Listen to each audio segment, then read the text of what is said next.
मैं यहाँ पे कोई भी मार्क्स का बात नहीं करने वाला हूँ, जो इतने मार्क्स का तैयारी कर लोगे तो आपका सिलेक्शन हो जाएगा, ऐसा कोई भी बात मैं नहीं करूँगा। तो आपके माइंड में आता है सर आप अगर एक बार सब्जेक्ट के अंदर कौन कौन सा इंपॉर्टेंट टॉपिक है वो अगर डिस्कस कर देते तो मुझे प्रिपरेशन में आसानी हो जाती है। तो जनरली क्या होता है ना, अपने गलतियों को छुपाते हैं, हमको लगता है क्या ही करें, हम इसको छोड़ देते हैं ना, लेकिन ऐसा नहीं करना है बेटा। 20 से 25 दिन बचे हुए हैं, उसमें क्या स्ट्रैटेजी रखनी है हमें जिससे कि हम एग्जाम में बेहतर से बेहतर परफॉर्म करें। ये वाला जो पार्ट है ट्रांसमिशन और डिस्ट्रीब्यूशन, यहाँ से अच्छे बेसिक क्वेश्चन पूछा जाता है, थियोरेटिकल क्वेश्चन पूछा जाता है, तो इसको जरूर पढ़ के जाइएगा। Hello everyone, welcome to Indians वाला। कैसे हैं आप लोग? उम्मीद करता हूं अच्छे होंगे और बेहतरीन तरीके से अपने तैयारी में लगे होंगे। आप सबको पता है पावर ग्रिड डिप्लोमा ट्रेनी का एग्जामिनेशन डेट आउट हो चुका है और अभी आपके मन में चल रहा होगा कौन से टॉपिक किस सब्जेक्ट का कितना इंपॉर्टेंट है सर, जिसको हम पढ़ के जाए और एग्जाम को क्रैक करके आए। क्योंकि इस एग्जाम के अंदर केवल एक सीबीटी टेस्ट होगा, एक कंप्यूटर बेस्ड टेस्ट होगा और इसके बाद डायरेक्ट डॉक्यूमेंट वेरिफिकेशन और आप पावर ग्रिड में डिप्लोमा ट्रेनी लग जाओगे। तो आज के इस वीडियो में मैं बात करने वाला हूं, आपको ये दिख भी रहा होगा, प्रीवियस ईयर क्वेश्चन के आधार पर टॉप 50 इंपोर्टेंट टॉपिक्स क्या होगा, अगर जिसको आप पढ़ के जाते हो तो एग्जाम में सिलेक्शन के चांसेस हाई हो जाएंगे।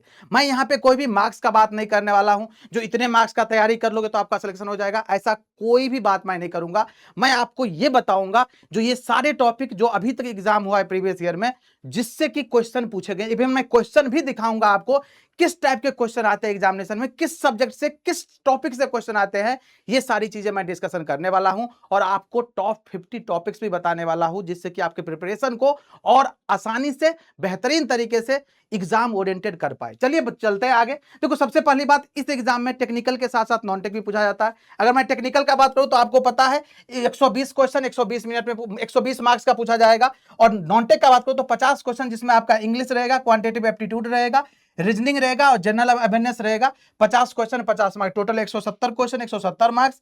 इंग्लिश हिंदी में पेपर रहेगा, 2 घंटे का पेपर है और 1/4 नेगेटिव मार्क है, ये सब आपको पता है। अब देखिए क्वेश्चन किस तरह का आता है। देखो ये क्वेश्चन पढ़ो ध्यान से। सबसे पहले असर्शन रीजन इस टाइप का क्वेश्चन आता है, तो इसीलिए अभी टाइम है आपको इस तरह के क्वेश्चन को तैयार करने हैं। फिर नीचे देखो क्या लिखा गया है, ये नॉट एन एसेंशियल कंपोनेंट या फॉल्स या इनकरेक्ट वाला statement.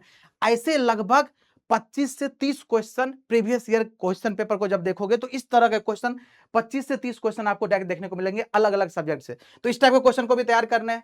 What is the primary reason, conceptual question, किसी भी सब्जेक्ट का जो कॉन्सेप्ट होता है, प्राइमरी रीजन क्या होता है, formation of built in potential of PN junction, इस टाइप का क्वेश्चन। साथ में डायग्राम वाला क्वेश्चन, देखो ये फिगर दे दिया है और पूछ रहा है use in the single line diagram representation of electric supply in transmission system, इसके बारे में पूछ रहा है। इतना ही नहीं, देखो यहाँ पे डेटाबेस क्वेश्चन, जो डेटाबेस क्वेश्चन का बात करते हैं ना, नॉन मैग्नेटिक मटेरियल का रिलेटिव परमिएबिलिटी कितना होता है, ये पूछ रहा है आपसे। इतना ही नहीं, न्यूमेरिकल भी पूछा जाता है, लेकिन ज्यादा नहीं, ज्यादा न्यूमेरिकल नहीं है। पूरे पेपर को देखोगे तो आपको 5 से 7% न्यूमेरिकल मिलेगा, तो इस बात का ध्यान रखना। और डायरेक्ट फार्मूला पुटिंग, ऐसा नहीं बहुत डिफिकल्ट न्यूमेरिकल नहीं पूछेगा, इस बात को ध्यान रखना। देखो इवन यूनिट का भी बात किया गया है क्वेश्चन में। What is the unit of magnetomotive force, MMF का यूनिट क्या होता है, ये लास्ट ईयर का पेपर का बात कर रहा हूं मैं। और इसके बाद फिर देखो स्टेटमेंट 1 स्टेटमेंट 2, कौन सा स्टेटमेंट करेक्ट होगा और कौन सा स्टेटमेंट इनकरेक्ट होगा, इस तरह के क्वेश्चन भी देखने को मिले हैं पेपर में। अब ये सारे क्वेश्चन जब आप देखते हो ना, तो आपके माइंड में आता है सर आप अगर एक बार सब्जेक्ट के अंदर कौन कौन सा इंपॉर्टेंट टॉपिक है वो अगर डिस्कस कर देते तो मुझे प्रिपरेशन में आसानी हो जाती है। आज का वीडियो जो है इसी पे बेस्ड है।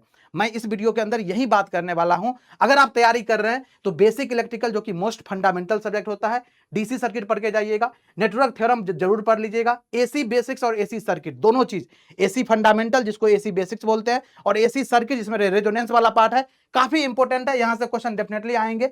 रेजोनेंस अलग से भी मैं लिख दिया हूं। मटेरियल साइंस वाला पार्ट जो है this is also very important, her bar exam में पूछा जाता है यहां से क्वेश्चन।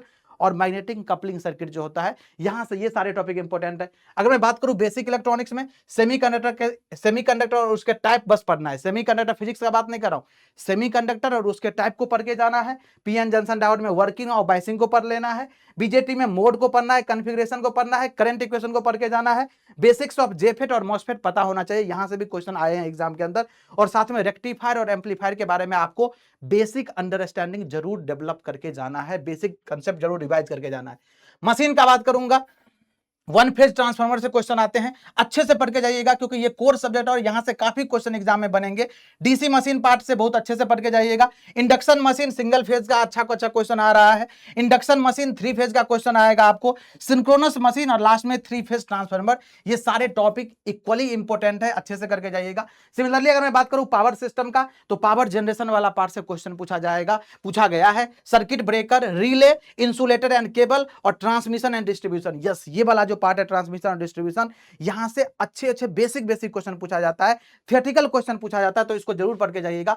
अगर मैं बात करूं मेजरमेंट का, तो मेजरमेंट ऑफ आरएलसी ब्रिजेस काफी इंपॉर्टेंट है। ब्रिजेस के क्वेश्चन आपको डेफिनेटली हर एग्जाम में देखने को मिलेंगे और पावर ग्रिड डिप्लोमा ट्रेनिंग में तो मिलेंगे ही मिलेंगे। इंडिकेटिंग इंस्ट्रूमेंट का बात करूं, एनर्जी एंड वॉट मीटर और सीआरओ का क्वेश्चन, आपको पता हो सीआरओ कितना इंपॉर्टेंट है हर एग्जाम के लिए, और यहां पे भी बहुत सारे क्वेश्चन पूछे जाते हैं। उसी तरीके बात करूं यूटिलाइजेशन, एस्टिमेशन एंड कॉस्टिंग का बात करूं, इल्यूमिनेशन से क्वेश्चन आया हुआ है, वेल्डिंग से क्वेश्चन आया हुआ है, इलेक्ट्रिक ट्रैक्शन से आया हुआ है, वायरिंग से आया हुआ है, इलेक्ट्रिकल इक्विपमेंट सिंबल। यस, यहां का सिंबल देख लेना, यहां से डायरेक्टली सिंबल एग्जाम में पूछा जाता है। और इंडियन इलेक्ट्रिसिटी रूल आपको पता ही है, इंपॉर्टेंट है और यहां से भी क्वेश्चन देखने को मिलेगा। अब तो ये मेन सब्जेक्ट था, इसके बाद और भी कई सब्जेक्ट आते हैं, जैसे बहुत सारे लोगों को पता भी नहीं होगा, जो बच्चे थोड़ा अनअवेयर होते हैं, फ्रेशर होते हैं, इस पावर की डिप्लोमा ट्रेनिंग के अंदर कंट्रोल सिस्टम सब्जेक्ट के क्वेश्चन अच्छा खासा पूछा जाता है। तो देखिए लिखा हुआ है यहाँ पे, कंट्रोल सिस्टम में बेसिक्स वाला पार्ट पढ़ के जाना है आपको, signal flow graph, block diagram, reduction वाला पार्ट पढ़ के जाना है, टाइम डोमेन एनालिसिस में स्टेडी स्टेट एरर वाला पार्ट पढ़ के जाना है। ये सारी चीजें पढ़ के जाना है। कंट्रोल सिस्टम लगभग 8 से 10 क्वेश्चन आते हैं, डेफिनेटली यहाँ पे भी अच्छा करने के चांसेस है। डिजिटल इलेक्ट्रॉनिक्स का बात करूं तो नंबर सिस्टम पढ़ के जाना है आपको, बुलियन अलजेब्रा पढ़ के जाना है, लॉजिक गेट पढ़ के जाना है और थोड़ा बहुत बेसिक्स पढ़ लेना कॉम्बिनेशनल सर्किट का। ये एक्स्ट्रा एड ऑन रहेगा, अगर पेपर स्टैंडर्ड लेवल का बनाया तभी कॉम्बिनेशनल को टच करेगा, नहीं तो इतना जो है मिनिमम इतना एटलीस्ट इतना तो करके जाना ही है, जिससे कि एग्जाम में आप बेहतर से बेहतर परफॉर्म कर पाओ। इसके बाद बात करूं तो बेसिक्स ऑफ पीएलसी स्काडा से भी क्वेश्चन आते हैं यहाँ पे। बेसिक्स क्वेश्चन बहुत डिफिकल्ट नहीं, जैसे पीएलसी का फुल फॉर्म पूछ लेगा, 4 दे देगा ऑप्शन, बोलेगा इसमें से स्काडा पीएलसी को डिफरेंशिएट करने के लिए दे देगा। ऐसे क्वेश्चन आए हुए हैं एग्जाम में।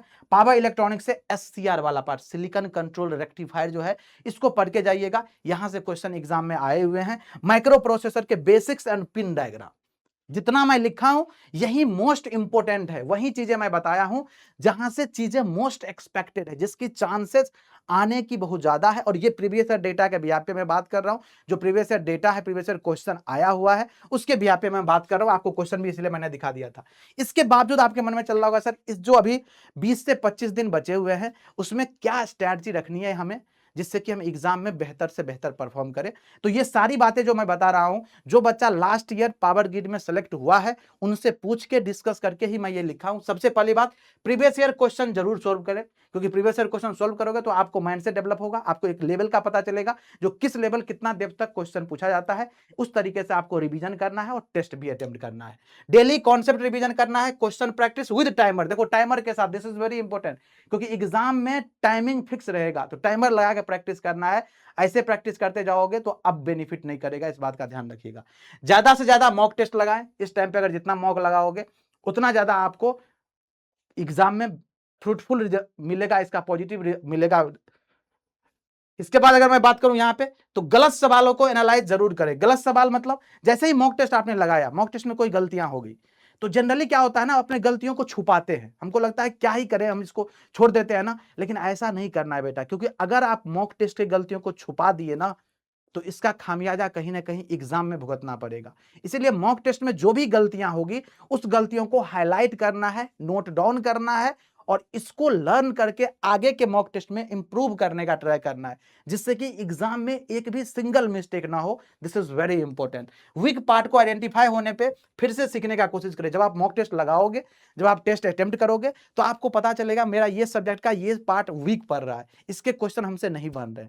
उस सिचुएशन में क्या करना है, आपको बिल्कुल बेसिक से जाके रिवीजन करना है, क्योंकि देखो आपने पढ़ रखा है, आपने सारी चीजें पढ़ रखा है, तो आपको बेसिक से जाके रिवीजन करना है और रिवीजन करने के बाद फिर उस पे कंप्लीट प्रिपरेशन करने के बाद उसके क्वेश्चन को अटेम्प्ट करना है। डेफिनेटली आप अपकमिंग टेस्ट में बहुत अच्छा परफॉर्म करोगे। और लास्ट में लिखा है बिलीव इन योरसेल्फ, आपको अपने ऊपर भरोसा रखना पड़ेगा, क्योंकि आप ही एक ऐसा शख्स है जो अपने आप को सफलता के मुकाम पे पहुंचा सकते हैं। कोई दूसरा बंदा नहीं है। दूसरे लोग आपको डिमोटिवेट करेंगे, दूसरे लोग ताने मारेंगे, लेकिन आपको अपने ऊपर भरोसा रखना है और ये सारी चीज़ों को फॉलो करना है। डेफिनेटली आप भी टॉपर के लिस्ट में आने वाले हैं अपकमिंग एग्जाम में। इसके बाद अगर इसके बाद भी कोई गाइडेंस चाहिए आपको, तो आपके पास Krishna sir PW Telegram channel है, यहाँ पे जरूर ज्वाइन हो जाइएगा। यहाँ पे आपको जो भी जानकारी लेनी होगी, जो भी एग्जाम से रिलेटेड या आगे जो भी एक कॉम्पिटिटिव एग्जाम है या जो भी अपकमिंग वैकेंसी है, उससे रिलेटेड अगर कोई भी जानकारी लेनी है, तो आप हमें यहाँ पे कांटेक्ट कर सकते हैं। Krishna sir PW Telegram channel, यहाँ पे आपको हम हेल्प करते रहते हैं। मिलते हैं नेक्स्ट वीडियो में, तब तक आप लोग पढ़ते रहिए। All the best.